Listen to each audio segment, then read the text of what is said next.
পৃথিবীতে একজন মানুষই শুধু জানতেন যে তিনি পৃথিবীতে কতদিন বাঁচবেন, সেটা হচ্ছে সাইয়েদনা আদম আলাইহিস সালাম। ওনাকে বলে দেওয়া হয়েছিল তুমি পৃথিবীতে বাঁচবে 1000 বছর। সাইয়েদনা আদমের সামনে অনেকগুলো রূহ রাখা হলো। সাইয়েদনা আদম বললেন এরা কারা? আল্লাহ বললেন তোমার বংশধর। সাইয়েদনা আদম বললেন আল্লাহ ওই যে একটা রূহ দেখা যায় এটার নাম কি?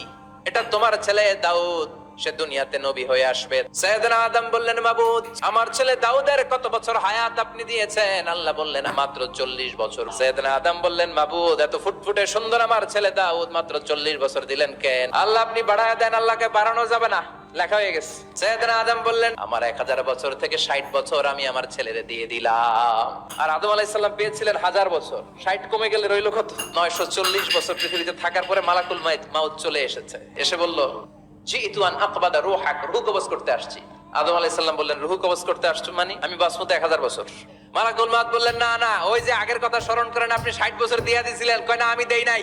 মালাকুল মাউত বলে আল্লাহ ঘটনা দেখেন দিয়া কয় দেই নাই। আল্লাহ কয় থাক কথা কইছ না, আয়া বস। ভুলে গেছেন উনি। সেদিন থেকে আল কিতাব ওয়া শুহুদ মানে লিখে রাখার সিস্টেম আর সাক্ষীর সিস্টেম চালু হয়েছে।